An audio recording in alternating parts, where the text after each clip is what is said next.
This week on Dance of Joy, we talk about the joys of the Reader's Digest, the meteoric rise of Bart Simpson, and painting any car for $99.95.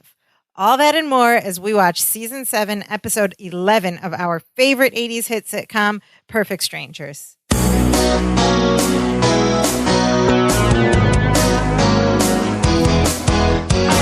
Hello and welcome to Dance of Joy, a Perfect Strangers rewatch podcast. My name is Sophia. I'm one of your hosts, and joining me as always is your other host, my brother. What's up, Imran? Hello, cousin listener. Hi, sister. How's it going? It's going well. How are you? I'm good. You know, I was thinking, you know what I miss? What do you miss? The Sunday comics in the newspaper. Well, first of all, newspapers in general. Yeah. Remember the newspaper? R.I.P. newspapers. You remember? They were great. But particularly the comic strips, the Sunday comics, I remember we would get it and I would cut out like all the Calvin and Hobbes and the Garfields and you find the books and the smell and the vibrant colors. Do they even still have this in the newspaper? Honestly, yeah. Maybe not the Sunday color like, is Family comic. Circus still going? Yeah, maybe. But you don't hear anybody Honestly, talking I haven't about looked it, at a newspaper. right? Like a Dilbert or a Far Side. Like nobody talks about. Like, have you seen the funnies? Remember, you used to share them. And you were a cartoonist too. Yes, in fact, and I've always wanted to be a comic book artist, and I still like when I retire, I'm secretly like I want to be a comic strip artist. But I wanted to work for like Marvel and DC. But you know what?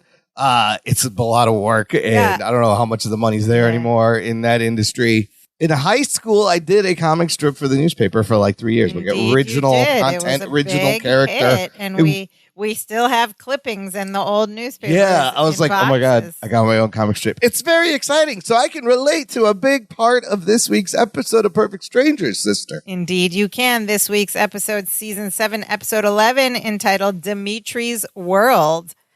Dimitri's World. What could this be about? It's Dimitri's World. We're just living in it. If you were to open the TV guide, it didn't say that, but it said the cousins argue over creative differences when Larry is asked to write the comic strip that Balky has been illustrating. Whoa. And my best guess, this comic strip is about Dimitri. Oh my God, very exciting. World. Very exciting. We got our fantabulous cast of Bronson Pinchot as Balky, Marklin Baker as Larry Appleton. No lady friends. The girlfriends aren't in it, then the fiance and the lady friends aren't in it. We do have Belita Moreno. Wife. Oh, yeah, she's a wife now. I forgot they got married. that all that happened. I just erased it from my head. They're married. See, this is like, it's the whole shift in this whole show. It still caught me off guard. Yeah. Belita Moreno as Lydia and Sam Anderson is in a weird cameo. And, my favorite, F.J. O'Neill as Mr. Wainwright. Mr. Wainwright. He's great with that bald head of his. He is a very publishery. Yeah, it's the perfect publisher. Great. Yeah. This episode aired November 29th, 1991. And you can stream Perfect Strangers all 8 seasons on Amazon Prime Video. You still haven't found it for free yet, but we're almost through it. You got some Amazon credits? You throw them. We got through most of them. Yes. Free. Let's get into Dimitri's World. Act 1, we start in our favorite workplace, the basement of the Chicago Chronicle. And right away, you notice something different. This is a different opening establishing shot of the building. It starts actually across the river. Yeah, it starts with the shot of the river, which is great, and swings over. And I was like, oh, that's new. Where's the Burger King and the green CTA bus? New. This is a new shot all of a sudden. Yeah. Maybe that's when they changed the CTA buses for the 90s. They're like, we got to update these establishing that's shots. An old bus. Yeah. All right. We noticed that. And so we're in the basement. Balky's sorting mail at his mail table, and Mr. Wainwright enters the scene from the elevator. He's in the elevator, he comes out. And why is he there? He says, Bartokomous, I've been looking for you. Bartokomous, I've been looking for you.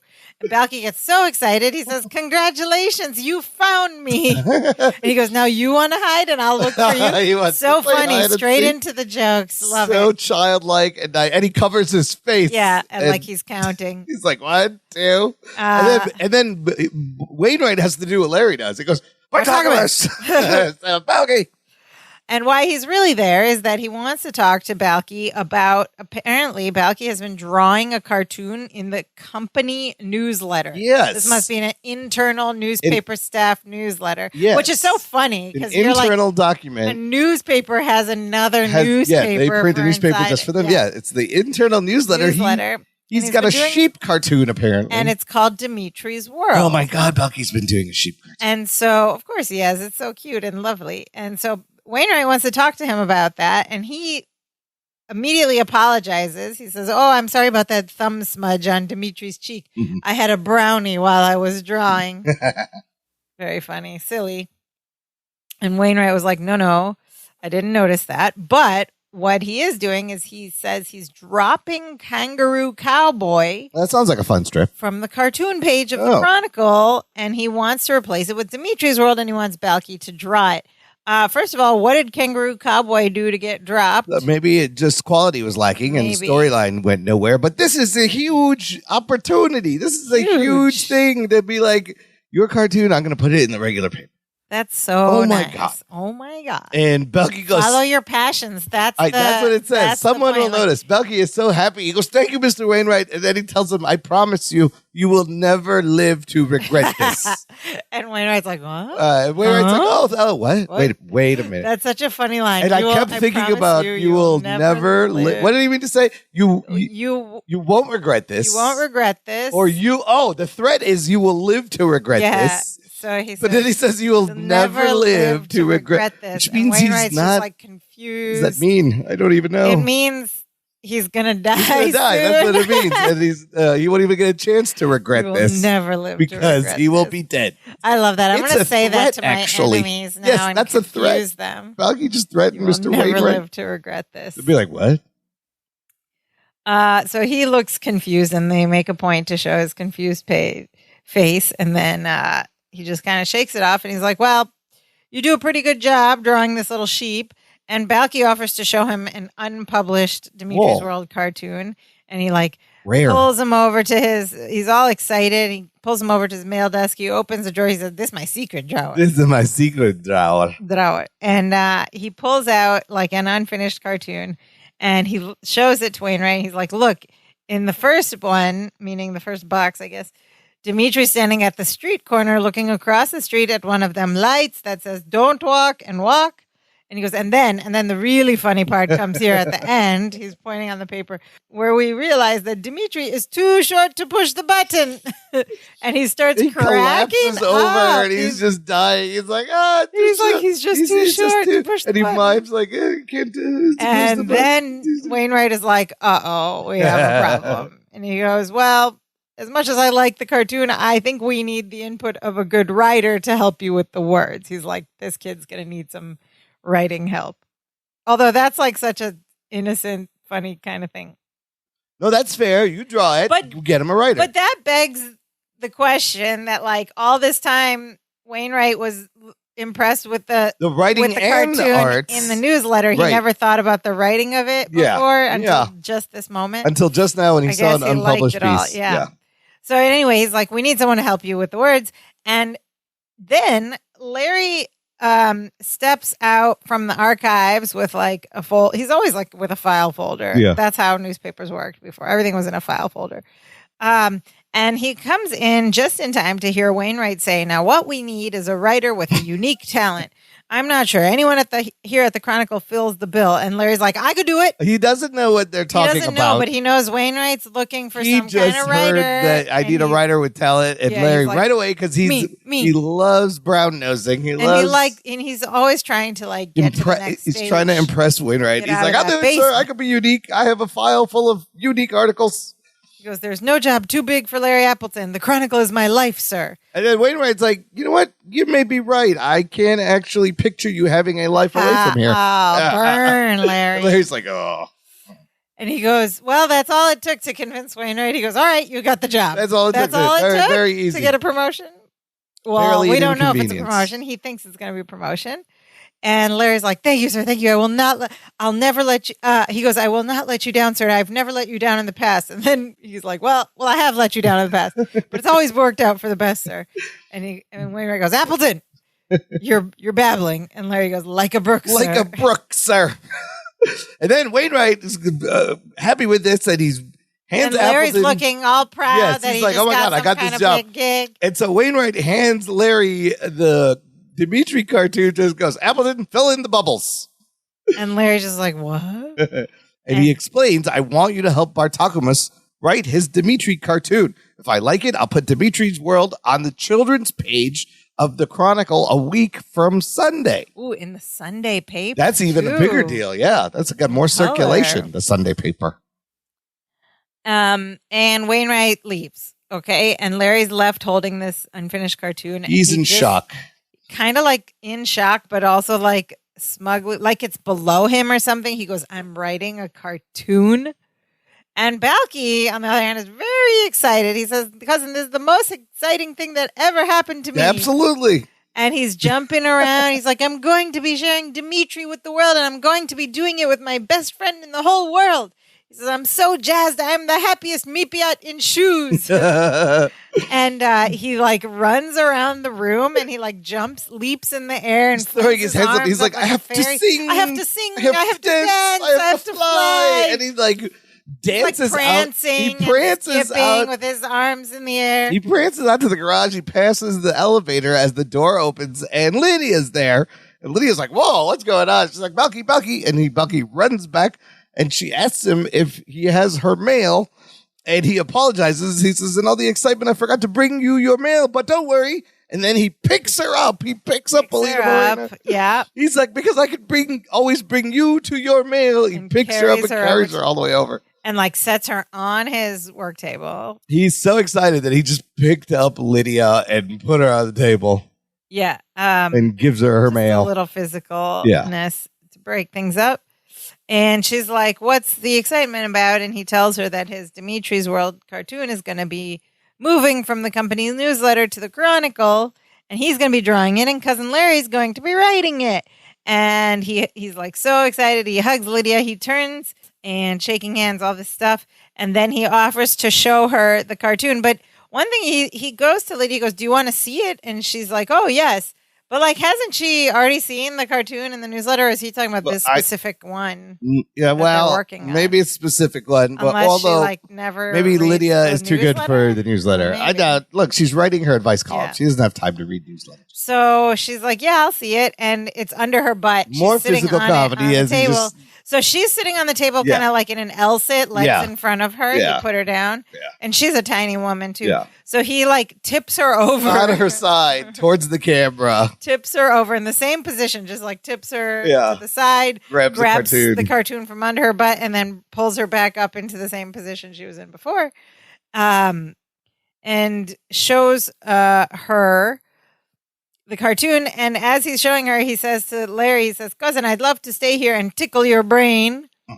He means pick your brain for ideas, for some Dimitri ideas, but I have to go deliver the mail. So then, where's the mail? The mail's also under Lydia's butt. So he tips her over again, grabs a bunch of mail, pulls her back up into position. She's giggling this whole time. It's kind of fun. She's like, oh. Well, she's Lydia. Anytime a man touches her, she giggles. And then he says to Larry, don't think until I get back. I know I won't. And he runs off with the mail. Waste any Dimitri ideas. Go deliver the mail. Yeah. And then Larry kind of confesses to Lydia. He's looking sad. He's like, I'm writing a cartoon. He goes, I can't wait for Jennifer to get back from her flight so I can tell her, guess what your husband, the journalist, is doing? I'm putting words in a sheep's mouth. And then he's like, you know what? I'm not going to stand for it. I'm going to go tell Mr. Wainwright I won't do it. Okay, and right here, I was like, this is so offensive, Larry. It's so offensive. Also, what a fun job. It's a great gig. He's paying you to bring delight to little kids and readers. And really, it's a lot harder than it looks. It's not, come on. This is people's dream is to like write comic strips. And you get exposure every week in the Sunday paper. Yeah. You get a byline. People a big one. Follow your characters. They become endeared. It's like, I don't know. You and I think it's such a fun job. But he's trying to be like a serious journalism. And he thinks it's beneath him. But all that changes very quickly. Right when I was like, come on, Larry. Don't be so mean. I'm offended. All that changes because Lydia goes, wait a minute, Larry. Dimitri's not just a sheep. He's a gold mine. And now Larry's interested. He's like, huh? What do you mean a gold mine? So she tells him this cartoon could end up running in papers all over the world. It could be bigger than Garfield. Just think of the marketing possibilities of a woolly, cuddly sheep, calendars, lunchboxes, coffee cups, greeting cards. And then Larry goes, coloring books, posters, breakfast cereal. And he's all buggy-eyed and excited now at the thought of money. The greed monster comes back. Yes, he looks at the drawing and he goes, well, Dimitri, you are going to be the sheep that lays the golden egg. And that's all it takes. That's all it takes. Just now he was all serious about it because of money. Because they toss money into it. She's right, because back then, like those characters, Garfield. They got syndicated. You could come up with an original character and it could be a phenomenon. It could be a hit. Just your drawing, right? This was like huge. Before Instagram or TikTok. Yeah. Like it was hard to get an audience for like for a character that you've just drawn. Now you can put your art out everywhere. Yes. And you know what this reminded me of too is on one of the seasons of Real World, Chicago. In fact, what season was it? Real World. There was a cartoonist. And they were like trying to get into the big paper. No, it wasn't Chicago. Anyway, one of the like later early seasons of Real World, there was a cartoonist and his whole story on Real World was like him going to these newspapers with his portfolio and and then getting and it was like a big deal. So it is. They go through a lot of rejections. You got to send it out. You're back in the day. And then just the workload, right? You're writing a whole bunch at a time. So it comes out every week or every Sunday. I still want to be a cartoonist. So we think it's a big deal, and now Larry's just in it for the money because Lydia convinced him. You can make it a big hit. So we cut to later that night, and we're back at their home, the big home. Castle. And Balky's on the couch in the living room, and he's got a beret on. It's so cute, yes. Why? Because cartoonists. All artists wear French berets. If you're an artist, you wear a French beret. He's got a big like sketch pad on his lap. And Dimitri appearance, of course, is on the coffee table in front of him. The actual stuffed sheep facing him. We're looking at Dimitri's butt. It looks a little bit different than the Dimitris we've seen. It even looks different than the Dimitri that's in the photo that's on the mantle. Like, this is a different Dimitri. And it like just baffles me that they were like just okay with that. Maybe they lost the Dimitris, or they're like, I don't know. Maybe that's why they used a photo and then they couldn't. Should they look the same? It doesn't matter. People are dumb. They won't notice. They're not going to know. So anyway, it's kind of a different Dimitri, but it's Dimitri on the coffee table, and Balky's talking to Dimitri, and he says, now in this first scene, you're supposed to be sad. So let me see sad. He's like directing. Dimitri's the model that he's drawing for his cartoon, which is really kind of funny. It's cute. And Larry comes in, enters the home from work. He's got his jacket, briefcase, whatever.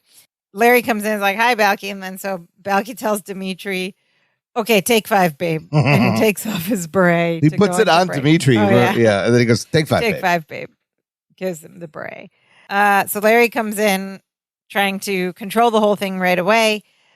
And Balky already has a plan, though. He knows this character. He's already been drawing Dimitri. So he tells Larry, I've given it a lot of thought. And I think for the first time we see Dimitri, what is he doing? He's helping out with chores. Oh, boy. And he goes, I like that. I like him for that, don't you? I like him for that, don't you? Yeah, that's an interesting line. Yes. I would have said I like that for him. I like him for that. I like him for that. No, but that's how like you talk in Hollywood. Well, like you talk about an actor for a picture. I love that. You're like for Ryan you. Gosling. I like him for that. I really like him for that. Oh, interesting. Like it's kind of the same speak, but I don't know if he meant to do that. Yeah. But chores is not the most exciting idea, obviously. Right. And Larry says, Balky, that's sweet. And Balky thinks it's a compliment. And then Larry goes, but sweet stinks. Oh. And then Balky reminds him that Dimitri is a sweet, kind, cuddly little sheep. Cuddly little sheep. And Larry's like, Balky, today's kids don't want sweet, kind, and cuddly. He's like, what today's kids want is a sheep that's going to do everything that they want to, but can't. All of a sudden, Larry is an expert on today's kids. Yes, and like he's getting really into it. Like his guys are getting very expressive. Yeah. He's like, they want a sheep that'll skip school. They want a rebellious, mischievous sheep. They want a 4-legged Bart Simpson.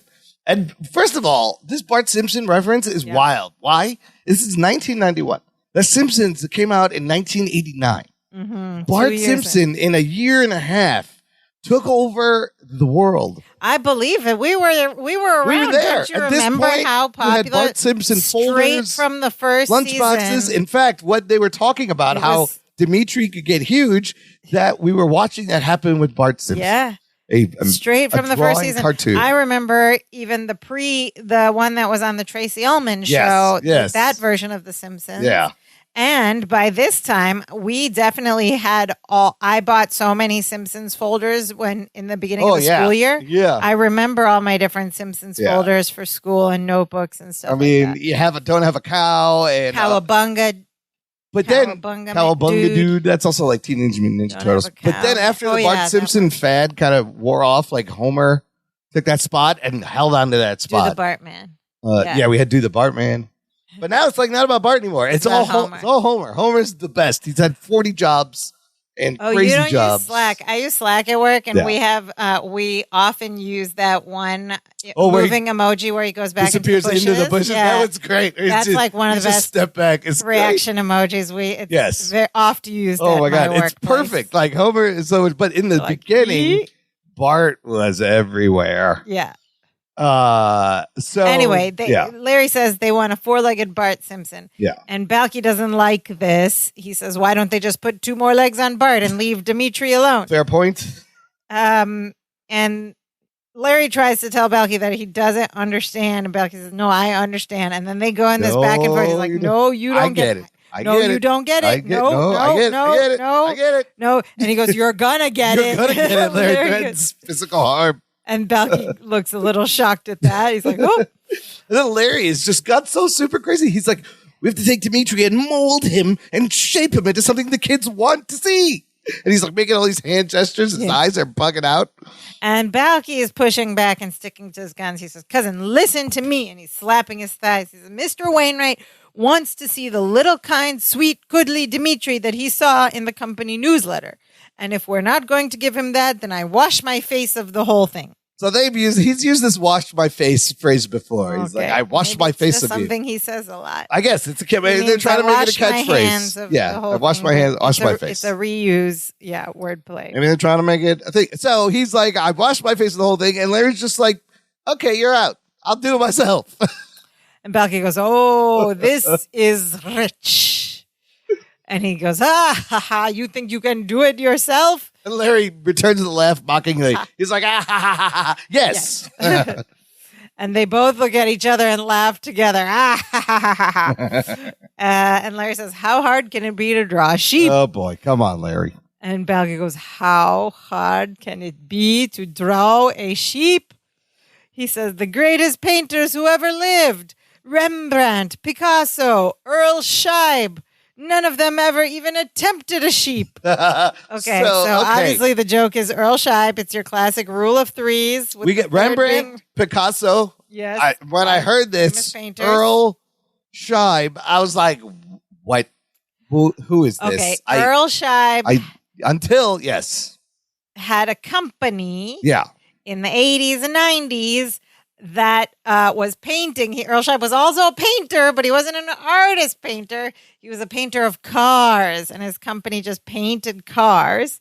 And thanks to listener cousin Jason Karinko, we have a YouTube link to a 1986 Earl Scheib commercial. So I did not remember who this guy was, and you may not either until you hear this. I did not remember it even after. Some of you hearing this right in the beginning, you may remember right away. That's what happened to me. This is the 1986 Earl Scheib commercial. I'm Earl Scheib. I'll paint any car for just $99.95. This guy, of course. I'm Earl Scheib. Wait, he says it again at the end. And just like the minute I heard that, I was like, you remember? oh, I remember this guy. Right. I'll paint any car for just $99.95. He looks crazy. He does. Clip. That's great. Right. Anyway, thanks. Thank you, Jason Karinko, for the YouTube link. I just remember I'll paint any car for $99.95. I absolutely remember that. It's hilarious. So a very specific random joke in this rule of three here, but it works if you know or remember. I don't know how many people even knew that joke in 91. In 91, it might have still been playing. Yeah, it might have still been. All right. So he's telling him it's going to be really hard, and Larry's very confident. He says, I can draw sheep, and I don't need you. Oh, boy. And Bucky's like, oh, is that so, mister? I could do it myself. Well, then I quit. And Larry's like, good. Who needs you? Oh, boy. And you just fired your artist, Larry. Okay, and Larry starts walking away toward the kitchen, and Balky sits on the couch. As Larry's walking away, he stops on the way to the kitchen. He goes, oh, and I already have my first cartoon. Dimitri is going to show a bunch of kids how to sneak into the movies for free. And then he does this like maniacal laugh. He turns toward the kitchen, and then like he mocks Balky, what Balky's celebrating before. He throws his hands up in the air, and he goes, I have to dance, I have to sing, I have to fly. And he does this really adorable little like a skip around, kicking his feet up, like kind of like Balky did, but he's so little. Yes, it's just that like it looks like a little fairy. But first of all, I was like, "Oh my god, this is so mean! You're mocking him but it and was exaggerating." So funny to watch. And then just the fact that he's gonna take a artistic creation of Balky's and defoul it with this idea. I really felt for Balky. I was like, it's like when somebody Balky at this point, I think knows it's not going to go well. He's like, I'll let this play out. That happens all the time, right? You create a character and certain things, somebody else writes it, and they just do stuff you would not agree with. But what are you going to do? Has that happened to you? No, but it happens in a lot in like comics. Oh, okay. And movies. The writers have different and ideas cartoons. It does, than the drawers. Yeah. Or someone will take the creation and turn it into something else that it wasn't meant to be, and then like all the fanboys get mad, and that happened. It happens to Spider-Man. Fresh off the boat. Yeah, the guy who wrote the book had a problem with the show because they like changed it. Yeah, stuff like that. So that's what we're dealing with: creative license and creative IP. Anyways, that's the end of Act 1. Listener, join this conversation. You can join our Facebook group. There's a link in the episode description. I post a thread for every episode we record ahead of time, and you can leave your comments. You can watch along, leave your questions, and meet other people. YouTube links for and to explain some of these references. Sometimes we need your help. Yes, like cousin Jason helped us out. It's all because of the Facebook group. Yep. Otherwise, I'd still be like, "Who's Earl Shot?" I have to dance. I have to sing. I have to fly. Okay, Act 2. We are now back at the Chronicle basement. It's the next day, maybe. And we see Larry at his desk with a huge like artist sketch pad, and then all around him, like on a desk, on the floor, in a little perimeter around the whole desk, garbage can is just crumpled sheets of paper. Yes, the classic sign of a frustrated artist. Yes. He's having a little bit of trouble. And we see him, and immediately he's drawing something, but the first thing we see is he rips it off, wads it up, crumples it up, and throws it in toward the trash. It's already overflowing with the other papers. Well, they show us Dimitri on Balky's mail table, and he's looking at Dimitri, trying to draw Dimitri from a distance. And then Balky comes out of the elevator, and he looks around. He sees all this crumpled mess of papers. He goes behind Larry, looks at his pad, what he's drawing, rolls his eyes, and keeps walking toward his mail table. He goes over and like greets Dimitri, and then we see to the left, Larry, still at his desk, rips out another page, crumples it up, throws it down. Balky's just like watching him, and Larry like gives him this look like, no, I know what I'm doing. And Balky says, I wasn't aware they moved the recycling bin down here. Ooh, burn, Larry. This shirt Balky's wearing is let's remarkable. start with the shirt. It's a long sleeve black shirt. Poofy sleeves, high collar. With, you've seen this, embroidered flowers and paisley designs where in the middle of the embroidery, there's a mirror. Little mirrors. Inside the middle of the flower. To me, I've always seen this. Afghan. Kind of like Pashtun looking. Because even in their sheets and like pillowcases, they would put the mirrors in the little mirrors. But it's so funny because if you watch this, it's flashing, it's reflecting the lights every now and then. It like totally picks up a light. I definitely had outfits growing up with these little mirrors on them. Yeah. I remember you had clothes with the mirrors on them. And I was like, these clothes have mirrors in them. Which, we've said this before, but it's worth saying again. I think that that Meposian style is just a mishmash of Stealing every everything kind else. of thing that's like super ethnic looking. I think just from Eastern Europe to Central Asia to maybe the Meposians were just like lazy and they're like, you know what, we're just Mediterranean. We're just gonna do what all these people are doing. Anything it's fine. that looks we're like not gonna come up with our own things. outright. Anything that looks very, very ethnic becomes this is definitely an ethnic Afghan style. Indian kind but of this look. one is very like Central Asian Afghan. Yeah. A lot of it is Central Asian, but to me, feels like the patterns. But this one with the mirrors specifically, it's fun like watching the mirrors light up as he, Afghan type as he turns, like little sparkling stars on him. They go bing, bing. They light up in the lights. Yeah. It's great. And even the stitching and embroidery work is of that region. Anyway. So Buggy walks back over to Larry's desk and he's whistling. He drops some mail casually into the thing as Larry is still frustratedly trying to draw. And then he squats down right at the iPad at the pad level. Yeah. Watching him draw and he goes, cousin, you know what? That's really quite a wonderful drawing of a shoe. And then at that point, then he goes, would this be the cartoon where Dimitri dreams he's a penny loafer? And with that, Larry rips off the page and crumples it up because it's not a good drawing. And then suddenly, who enters? Wainwright. And he goes, Bartagamus. And they both stand up and they're like, oh, the boss is here. And he asked them how the Dimitri cartoon's coming along. And Balky's like, well, I'll let cousin Larry answer this. Okay, so Larry, of course, wants to impress Wainwright. So, of course, he's like, oh, it's coming along amazingly well, sir. He says, you know, this little sheep really makes me laugh. And he's like, he laughs faking. Oh, it's sarcastic. He runs over to Wainwright. Yeah. And then Wainwright is like, oh, great. If it's going that well, why wait till next week? I'm going to put it in the paper this Sunday. Have it on my desk first thing in the morning. And it's like, Larry's like, yes, sir. All he says dumb is Larry. Yes. Yeah. Oh, just because he's lying and now he got himself in deeper trouble. And now Larry is full on panicky Larry. And so Wainwright leaves. Now we have panicky Larry. Larry's like, he runs back to his desk. Balky's sitting there. He goes, Balky, we have to have it finished on Mr. Wainwright's desk first thing in the morning. Balky's like, oh, first of all, he's got his arms crossed. And Balky's just like, I'm sorry, cousin. I don't quite understand. And Larry repeats, Mr. Wainwright says Dimitri has to be done by tomorrow morning. Bucky's like, oh, no, that part I understand. What I don't quite have a grasp on is why you are using the word we. I was like, oh, that's good, Balky. He's turning the screw. And Larry gets it right away. He's like, because he needs Balky's help now. He's panicking. He's like, okay. I admit I may have overestimated my ability to draw Dimitri.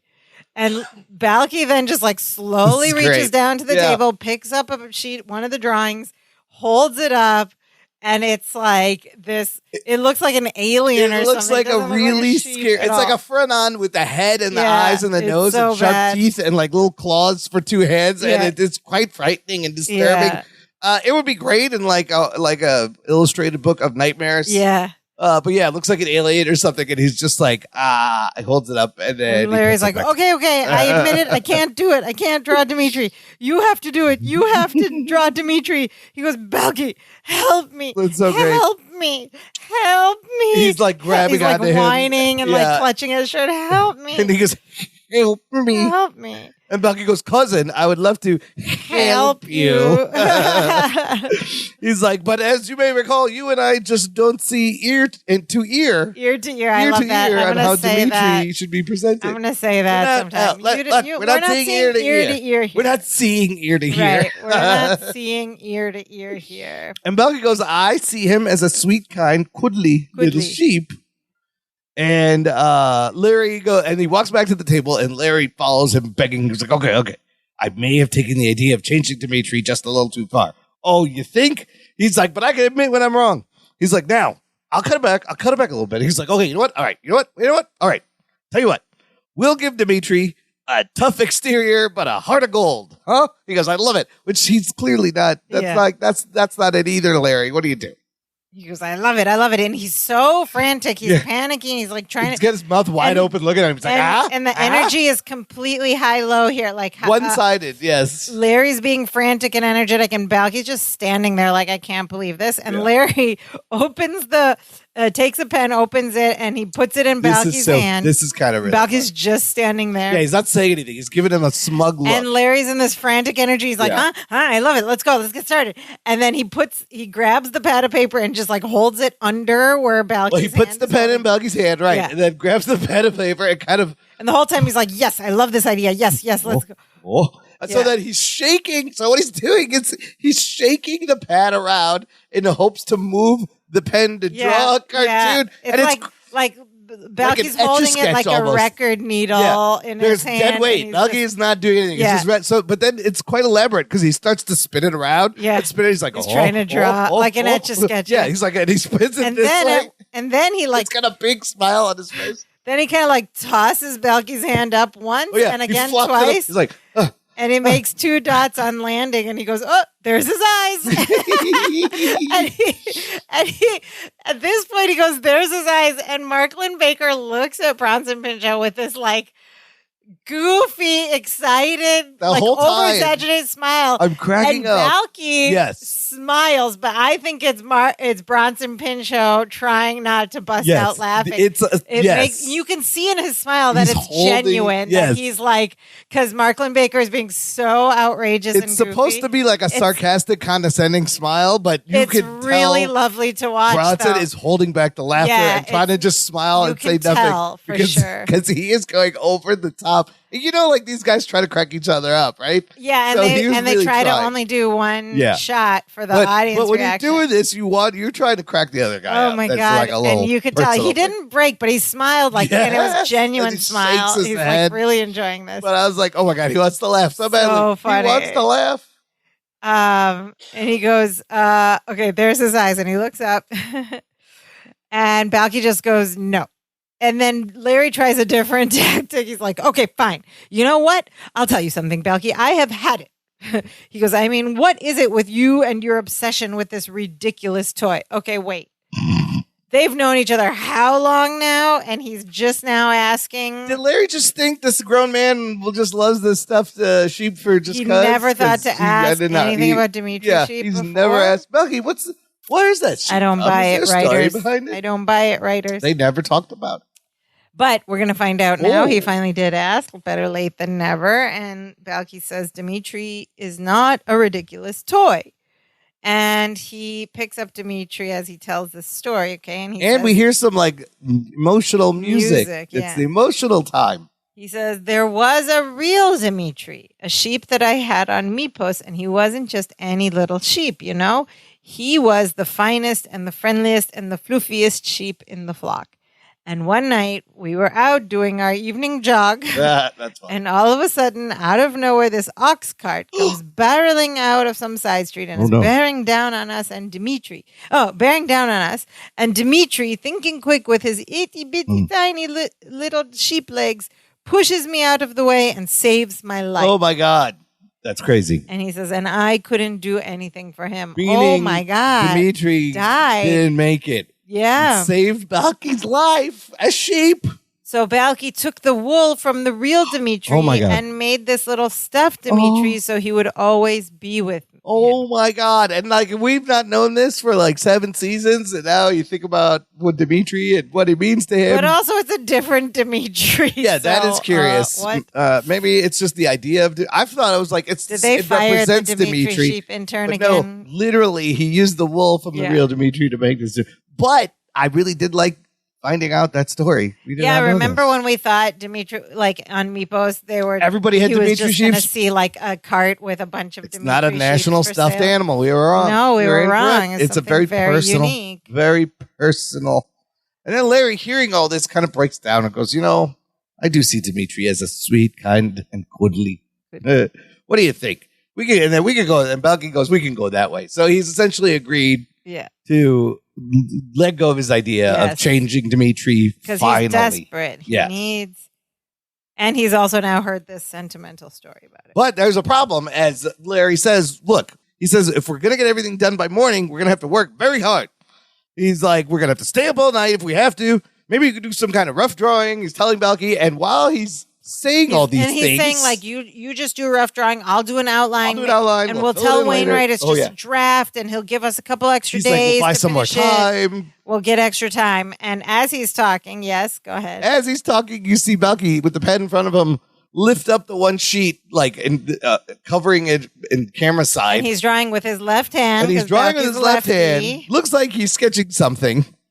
Yes. And as soon as Larry stops talking, he holds it up. He goes, "Okay, I'm finished with my part." He rips the sheet out and holds up it's like a completed drawing. Comic strip. Of course, that was already there, and he was pretending to draw. You just got to fill in the boo-boos. You got to fill in the boo-boos. And remember that we know that Bronson Pinchot is right-handed, but he made Balky left-handed. Oh, that's right. There was other times he was holding a pencil and he's left-handed, just because that's a Balky thing. He just made Balky. So, yeah, he didn't draw that quickly, of course. But you get the point. It's for effect. It's kind of funny. And he just gives it to him and walks away. Takes Dimitri. Larry's like, oh, okay. Yeah. So, apparently they met the deadline and everything. So then we transition to another weird shot of the Chronicles. External, right? Yeah. We've seen a couple of different ones. This one starts looking at the doors and then it level and it pans up looking at the top of the building. I was like, oh, that's different. Why? Because then we cut to an internal shot and the implication is that we're up high in the building now. We're not in the basement. We're in a whole new set, a whole new office. And it looks like a little newsroom. Yeah, there's big windows in the back where you see the skyline that are clearly up in the air in a skyscraper. There's people walking in and out. There's a hustle and bustle of a newsroom. There's a bunch dude in a wheelchair working back there. Which is very progressive for 1991. There was a wheelchair guy. Yeah. It's very hustle-bustly, right? Hustly, you hear clacking. Bustly, yeah. What do you see? People walking in and out, yeah. You see computers. Oh, and there's a computer. No more typewriter, no more empty desk. Yes, all these people have computers. Yeah, like 1991 computers. Yes, the big CRT tube and like the box and an old keyboard. Yes. And Balky and Larry are there and Balky. So we got to explain this. Balky is at this drafting table that has like a magnifying glass on a boom hook on an arm. And it's tilted vertical, and the shot is looking through the magnifying glass with Balky standing behind it, and all you see is his one eye real big on the other side. And he's just like transfixed, and he's staring at it. And Larry's trying to talk to him, and he notices he's distracted. He walks over, and then he puts his hands in front of the magnifying glass and goes, and Balky freaks out. He's like, oh my God. Because then he saw like giant fingers. But Larry's pacing around. He's nervous. Why? Because he can't figure out why Wainwright wanted to meet them up all the way up there. Balky says, I don't know either. The last time I was up here, Mr. Wainwright was firing Miss Johnson. Uh-oh. And the time before that, I was up here and I lost my mitten. And he's really sad. He's like, oh. And Larry's like, oh my Lord.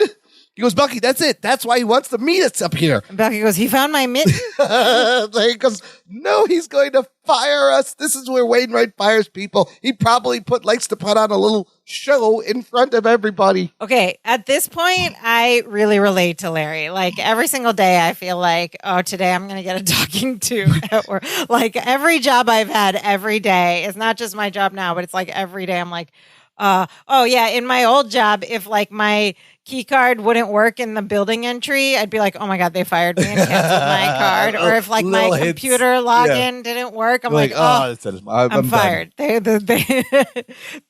cut off my access. I mean, to be fair, I'd be also like, oh, this is weird. Because anytime the boss calls you in, it's generally not a good thing. Yep. So then Mr. Wainwright comes into this newsroom and he says, Appleton, Bartogamus, I suppose you know why I called you up here? And Larry's like, yes, sir, we do, sir. And he's like ready to make his case. He's like, may I say, although I do agree with each and every one of your decisions and you are one of the greatest decision makers of our time. He goes, Appleton. He goes, that's enough, Appleton. He's babbling again. Yeah. He tells them that everyone loved the Dimitri cartoon. Oh, that's good. And that he especially liked the innocence of Dimitri's world. He says, a lot of people would have tried to change him into a rebellious, mischievous sheep, but not you. Larry's like, oh, no, not us. Oh, he looks at Balky. Balky's like, what? Balky's like, really? Like, and then he kind of gives him this look. And then Wainwright says that he's going to run it every Sunday on the children's page. From one cartoon. They so impressed they got a permanent gig. That's not how the real world works. Well, no, but good for Balky. He is so excited. He goes, cousin, now we are so happy. We do the dance of joy. And they start. Larry's like, no, Balky, wait. He's like, later. We don't do this here. He puts his hand on his face and like stops him and pushes him back. And then you notice in the wide shot that Gorpley's in the background. Yeah. And I don't know what he's doing there. He's at the coffee machine. So I just assumed he's up there to steal their coffee. Yeah, why is I wondered that too. I was like, Gorpley manages like the mailroom. We know his office is downstairs in the basement. What is he doing? I think he just goes up there to get the better coffee. Yeah, maybe. And just sneak around. But in these next few scenes, Gorpley is in the background the whole time. Pouring coffee. Yeah. Pouring coffee while this is happening. And Wainwright goes, do you know why I asked you to meet me on this floor? And Balky goes, well, of course we do. Don't be ridiculous. He goes, to see the little show that Cousin Larry says you put out in front of everyone. I hope it's Oklahoma. And Wainwright says, actually, that's what I love about you, Bartokmus. You're innocent and kind. And face it, you've got the mind of a child. Is that a compliment? And Balky goes, and the socks to match. Yeah, and he throws his leg up and Wainwright catches it. Polka-dotted socks. And he loves this so much about Balky that he tells him that he's making Balky the editor of the Sunday children's page. What? From mailroom to editor to cartoonist First to editor? of all, from one cartoon. Mailroom? But it's not the cartoon. It's like he's been thinking about Balky's mindset, like he really enjoys things that children enjoy. Yes, so he's perfect to manage the children's page. I guess. Everyone is shocked. In fact, Gorpley in the background, you see him. He's so shocked he spills coffee, overflows all over the floor. He's like, he doesn't even clean it up. What? Okay, so everybody's a little shocked by this, right? So he announces this, and Larry's like, Balky's an editor? Incredulous. Yeah. Wainwright goes, he's perfect. And Larry again says, Balky's an editor? And Wainwright says, yes, he is. And Balky goes, I'm a predator? And Wainwright's like, you're an editor. I'm a predator. This is kind of funny. And they walk over back to that drafting table with the big magnifying glass. And he goes, you're an editor, and with a new job comes new responsibilities and a new office. What do you think of it? So this drafting table, this magnifying glass, this is Balky's new office. And Balky is so shocked and impressed. He pulls out. So this drafting table, they're usually higher up, right? Table height, they're taller, but there's like a regular office chair in it. He pulls it out. He sits in the chair and he pulls up to the table, and the table comes up to his chest. And he's just sitting there, and he's like, well, this is going to take some getting used to. When Larry comes to help out, he pulls Balky out. There's another taller bar stool office chair that he pulls over, and he picks Balky up by the shirt and puts him in that and sets him in there. And then Balky just sits there and goes, wow. And like, you think Larry's going to be jealous, right? And maybe he does later. Jealous already. But he says something very sincere. He goes, Balky, congratulations. I'm very happy for you. Yeah. I feel like it was all over the place in this episode. Are they first started to make him like envious, incredulous. And then he does this sincere line. But then as he's walking to the elevator, the jealousy kind of comes back. Well, not the jealousy, but the incredulity, and like he can't believe. Yeah. He's like, if anybody wants me, I'll be in the basement with all the other people going nowhere. And he presses the button. He goes, B for bottom of the barrel. I was like, oh my God. Wainwright's kind of walking behind him, hasn't said anything, but Larry keeps talking stupidly. He says, Mr. Wainwright, I would have made a pretty good editorial writer. Which is kind of like a weird thing to reference, but we'll get to that in a minute. Like, we haven't heard anything about him wanting to be an editorial writer this whole episode. But he says, I would have made a pretty good editorial writer, but you'll never know, because when it comes to having an eye for talent, you're as blind as a bat. Oh, he's just insulting him. Snap. And then Wainwright goes, well, as a matter of fact, Appleton, since the cartoon only runs one day a week, I was going to offer you the job as my new editorial writer. And Larry turns and goes, what a vision you have, sir. From being blind as a bat, what vision you have, sir. Yeah. But what is this logic? Yeah, I was like, so the way we see it in this episode, I was like, what? Like, since the cartoon only runs one day a week, the rest of the time. Meaning, yeah, but Larry already had this other job as a reporter. Yeah. But the way we see it in the end product is that he wrote a cartoon and Wainwright then promoted him to editorial writer. And I was like, what is happening? That makes sense. Well, it turns out that we missed a bit of context because there was a scene that was deleted in the very beginning that explained that Larry knew that Wainwright was looking for a new editorial writer. There was this opening. And that's why when he walked in and heard Larry talking, he was so about that. eager. But we don't know that because it's been cut. It came out a little funny. So there was two contexts. Like there was this cartoon thing happening, but at the same time, there was an opening already known about for editorial writers. That explains that makes a little bit more sense. But anyways, Larry. When I first watched this, I was like, "What?" I was like, "What kind of specious reasoning is promoted at this place?" Yeah. So, but Larry has put his foot in his mouth, and he went from he was blind as a bat to what vision you have, sir. And he goes, "I hope you didn't mind my little joke about the." And then he does he imitates a bat. And he sticks his teeth out. It's like. He's like, I mean, we can kid with each other, can't we, sir?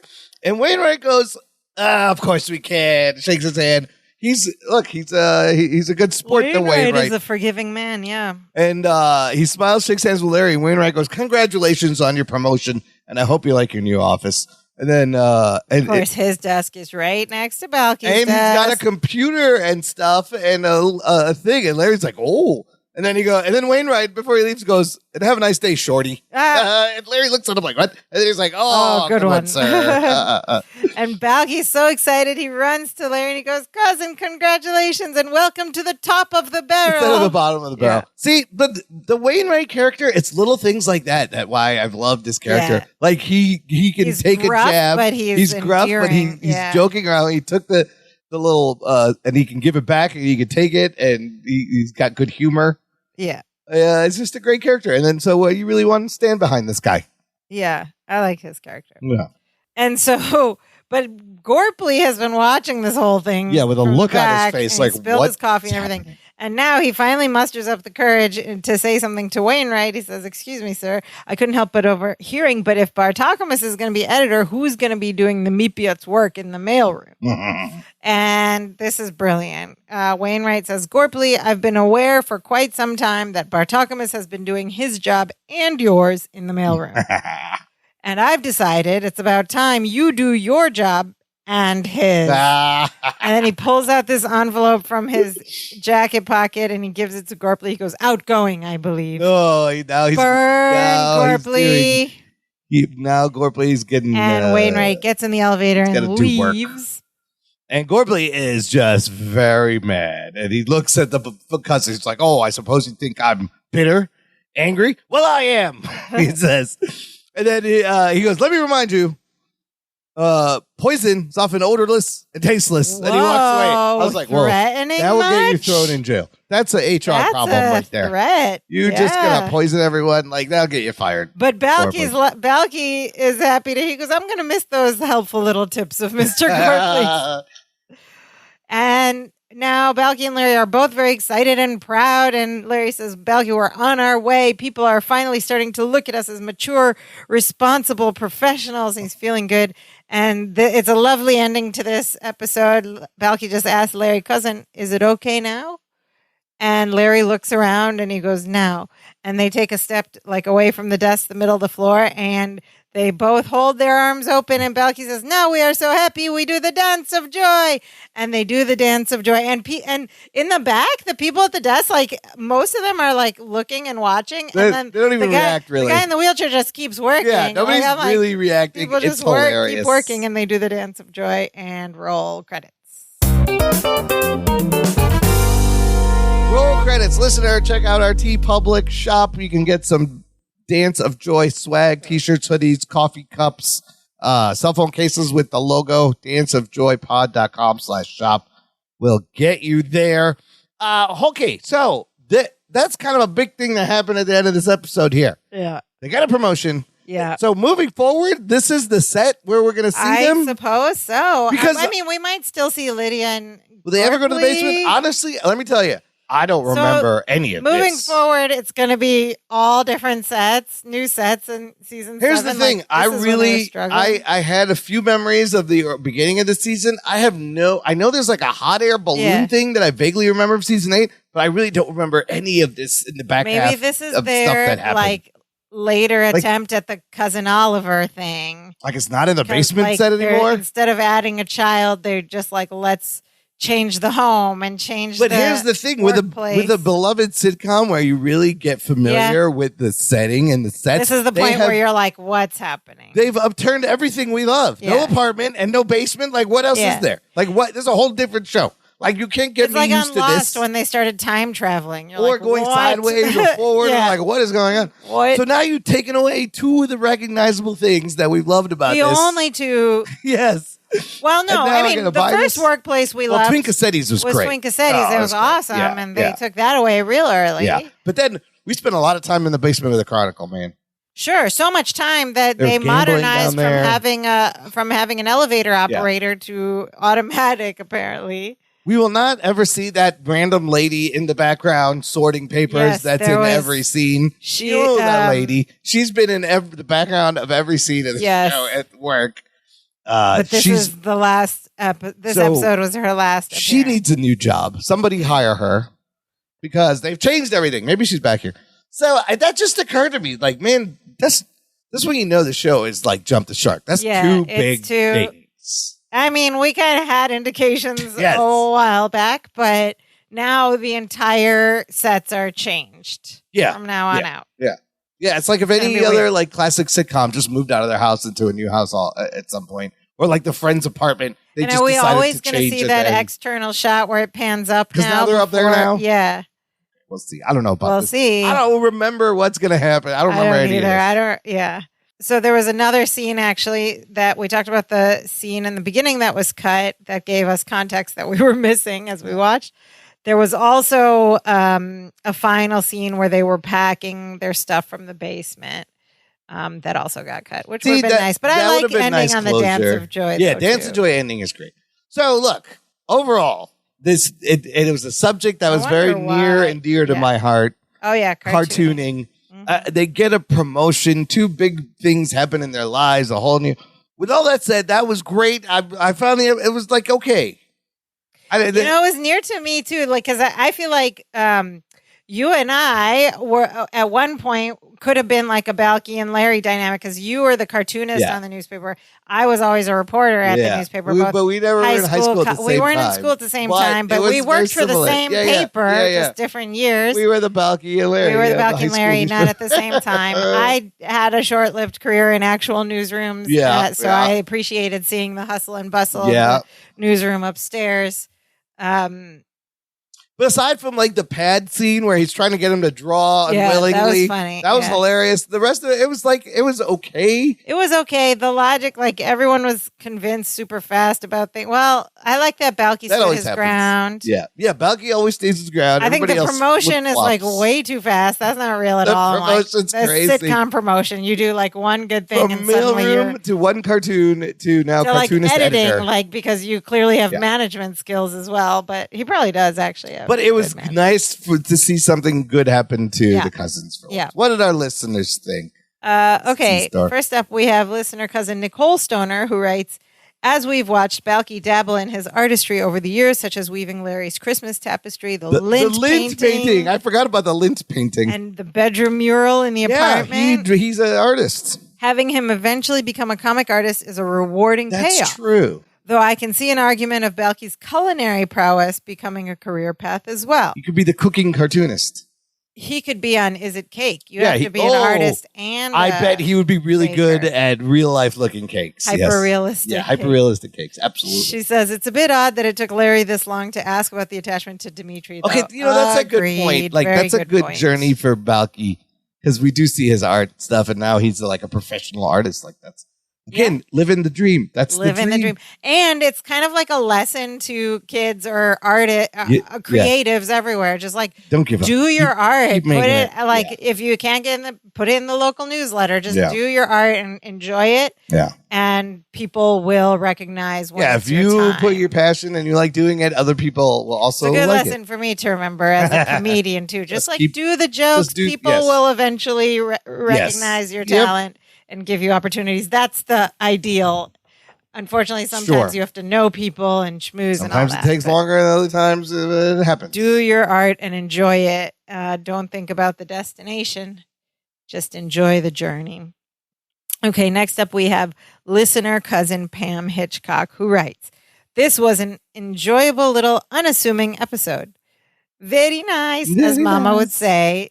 Not a physical comedy type episode. There was some though.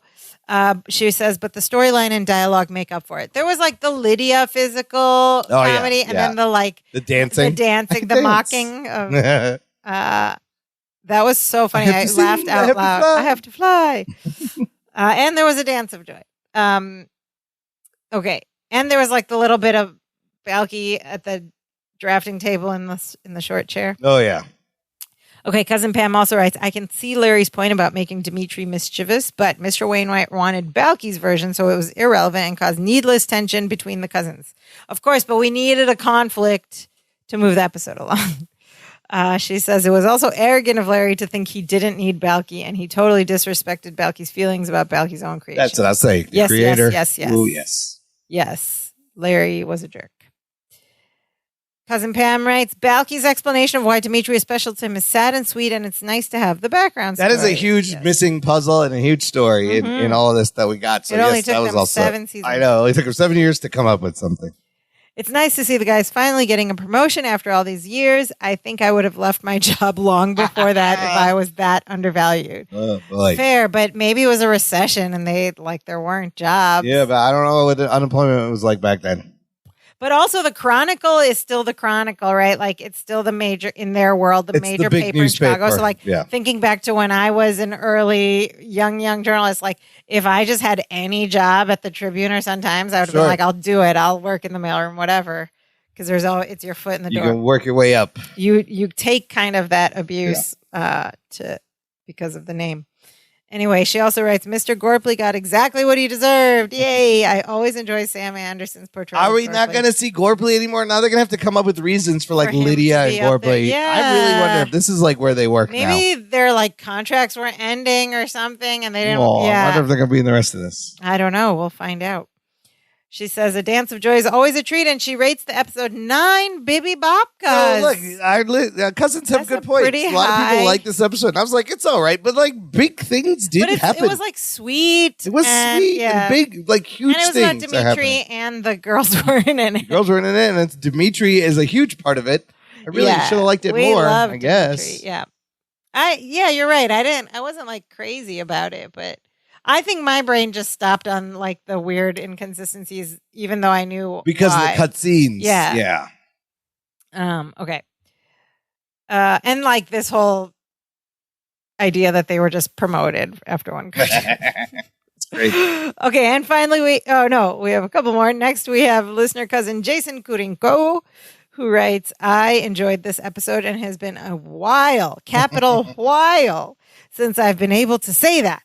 I'm not saying that the girls being gone again had anything to do with it, but I think it's the focus on Dimitri that won me over. Also enjoyed the references to The Simpsons and Earl Scheib. And I thought Larry's drawing of Dimitri looked like a character from Ren and Stimpy. It totally did. That's so good. That's a good point. One minor criticism I have is the attitude Larry and Mr. Wainwright have that cartoons are for children. Yeah, see that was getting me mad. Okay, but to be fair, they were talking about the children's page. They weren't talking about the cartoon page. That's true. The cartoon was running on the Sunday children's which may have games and puzzles and it's for kids, right? Yeah. So, I mean, I get the criticism, but they had people got to write that and it takes some talent. But this is a good point he writes anyway. While that can sometimes be true, most comic strips are or were written for adult readers. Yeah. In other words, the people buying the newspapers. Oh, and Mr. Gorpley didn't even clean up the coffee he spilled. What a loser. And then Jason left us with that. Wait, one more time for Cousin Jason. Right. I'll paint any car for just $99.95. It's a good deal, Earl. It's a good deal. $99.95 back then. Right. Earl's the best. Thank you so much for that YouTube link, Cousin Jason. And finally, we have listener Cousin Whitney Smith, who was very excited to finally get an episode all about Dimitri. Sure. And she's like, Dimitri is the star and the cousins are the co-stars. Yes, very true. She said that the newsroom set reminded her of the office set from the show Living Single. Oh, okay. I can kind of see that. It's apparently, it looks just like that. Okay. We'll have to look that up. Okay. She's thrilled to know that Balky is left-handed like her. Even though Bronson's Cheers right-handed. for the lefties. Yeah. You're a lefty. I'm a lefty, yes. I am sadly not a lefty. I'm a normie. Yeah, we know that Bronson was right-handed. He made Balky left-handed. She also points out the not so subtle differences in Dimitri Sheep himself. The color change. He's more like a tan brown. He used to be more gray. And she even sent us a picture of her very own Dimitri Sheep. Oh. Very exciting. Yeah, the whole like filling in the bubbles where Balky draws it first, and then Larry has to just come up with the words. It's kind of interesting because Stan Lee in the beginning of Marvel Comics, that's called the Marvel Method. Yeah. This is how he wrote. Like, this is how he was able to have like multiple titles coming out every month. He would have one artist working on a couple of books, and he'd go to the artist and he would tell them, he'd give them a couple of sentences of what this happens in the issue.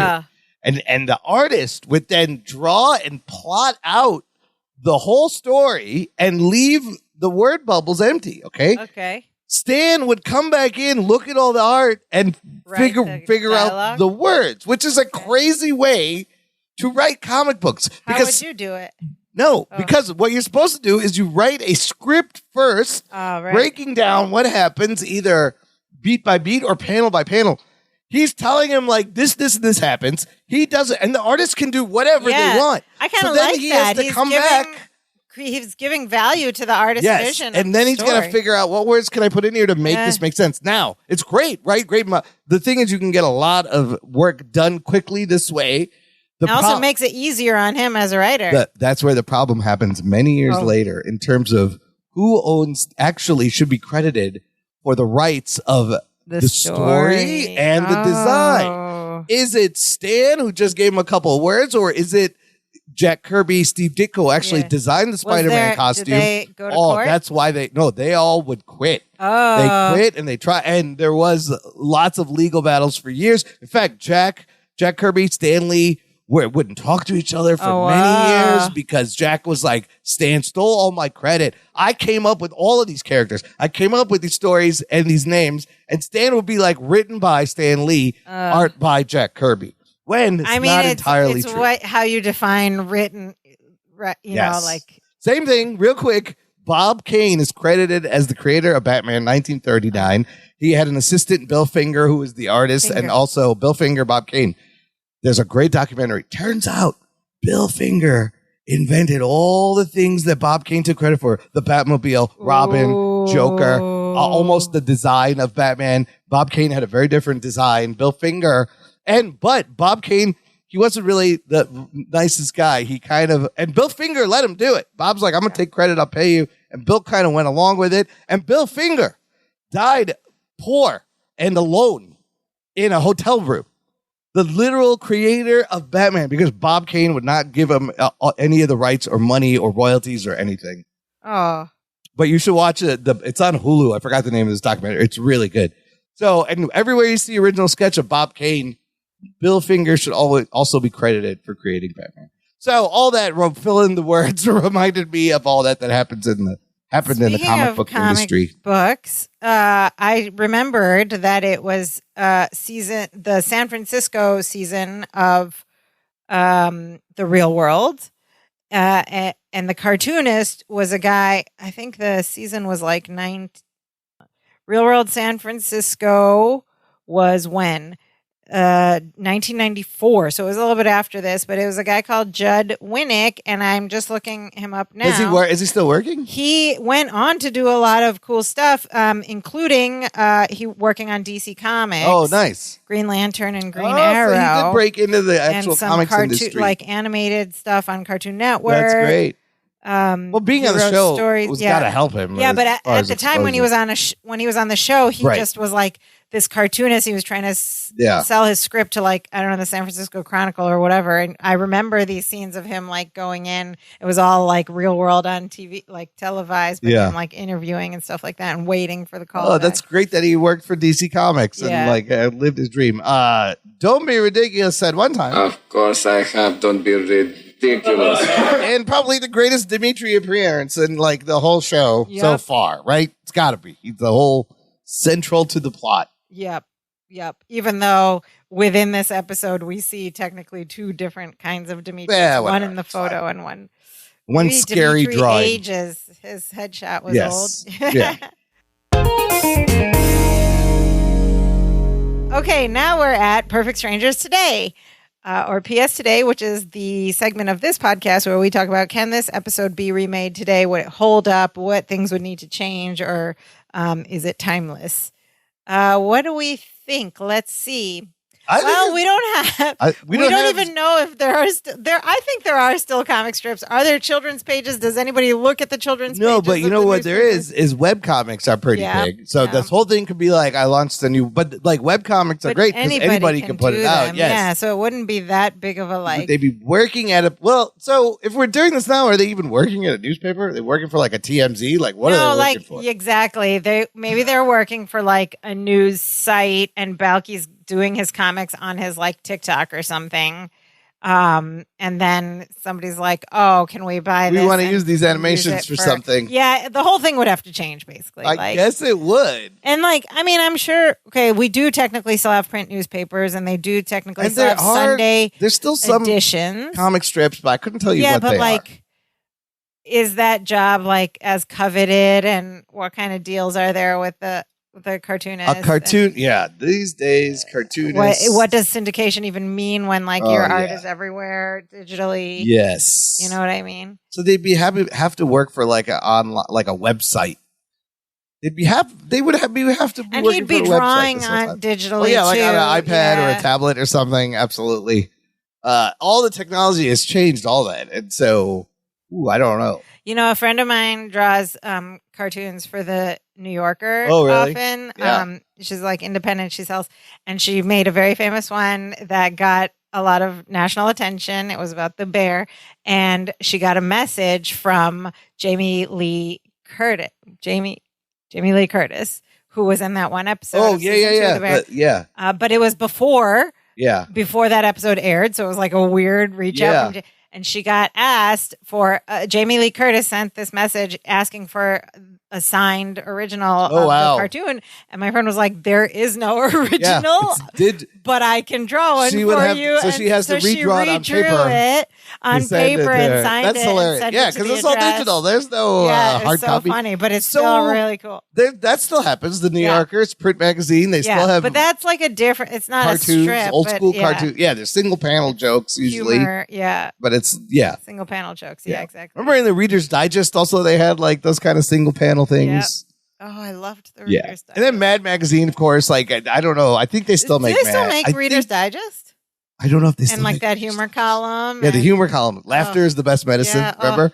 And then humor in uniform was like military anecdotes that were real funny. How old are we that we remember not only remember but like remember loving the Reader's Digest? And they had really good short cartoons. stories, essays. They'd have like before like sensationalized like I survived a shark bite on Dateline. It was in the Reader's Digest. There was always a shark essay. There was always a shark story. I remember that. I survived this crash, and then and I read them as like a 9-year-old, and I was so into those thrilling.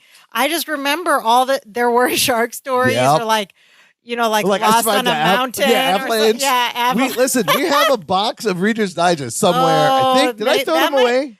I hope not. I might have recycled them. We or might have give to them make away. that our next podcast after Just this read- one. just read Just reading Reader's Reader's Digest Digest stories. essays. Or jokes. That's where And all the jokes were. Oh my God. It was let's a do weird that. magazine. Remember, the table of contents was printed on the cover. Oh, This I was really the- hope we what didn't was on the get rid back. of It was that very weird. box. We might have. We Reader's- can find them again. I don't know if anybody knows the Reader's Digest. If you read the Reader's Digest, Reader's Digest. write in. Let us know. Anyways, that's good for this week. Next week on the Reader's Digest, how I survived an avalanche. No, next week on Perfect Strangers. Number 7 will shock you. Yes, 7 things 7 you should know. ways I that's survived an before the internet. That's what it was. It's true. It was Reader's Digest. Larry has got to protect his car from getting stolen. Maybe there's some kind of alarm system. Yep. I don't know. We'll find out. Yep, It's yep. car We're theft. talking about Larry's Car car theft again. is still- Is it that cherry red Mustang? I don't know, but still, it's a huge problem still. Catalytic converters. Oh, mine got stolen. Oh, knock on wood. Happens to everybody. In the meantime, another way to support the show, listener, you can buy us a virtual coffee. Visit our website, click that buy us a coffee button.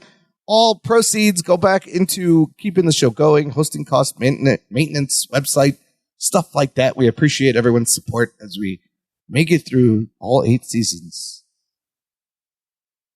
Another way you can join us through the end of this journey is by coming to visit us on our website.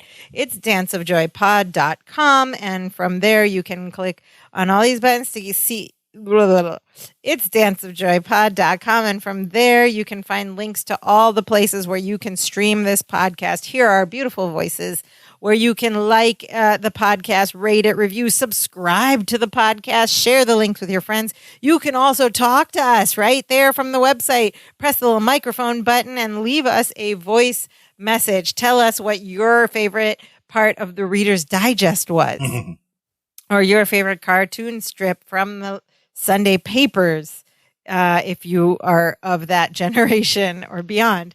You can also tell us all this in written form by sending us an email at danceofjoypod@gmail.com, or connect with us on any of our social media accounts. We're on Facebook, Twitter, and Instagram. Please join us there. Every little follow helps, and we love to say hi and connect with our listeners. But Imran, what is the most important thing our listeners should do? Oh, practice drawing. It's easy. The world is just made up of shapes. Everything's just shapes. A sheep is just a couple of cylinders and a big oblong thing. Human person is just a box and cylinders and shapes. Everything is just like shapes. a true artist mind. Just I go draw don't shapes. see the world in shapes, and I'm a terrible drawer. Everything but, is shapes. this is why you were born with the gift and not me. You know what else is shapes? Is sharing this show. That's a shape. You can do that. That's Share this almost show. a shape. It's almost a shape. The P is an R. It's a sharing shape. Share. The shape of sharing. Like Ed Sheeran saying, the share of shaping. I mean, the shape of sharing. No, what is the Ed Sheeran song? The shaping of the you. The shape of you. Not the shape of you, but the share of this Share podcast. Okay. That's what I meant to say. Share this podcast. I'm in love with the sharing of this podcast. There you go. Text it out. Ed Sheeran told you to spread the word. Get your friends to listen. Share the show with a friend. Word of mouth goes a long way, and it helps us keep going through the end, even though we have all different sets now, and it's basically a different show. But we still love it, and we're going to love it through the end of season 8, and we're getting there quickly. That's our show for today. Now we are so happy. Now we are so happy we do the dance of joy. Die, die, die, die, die, die, die, die. Hey, hey, hey, hey, hey, hey, hey.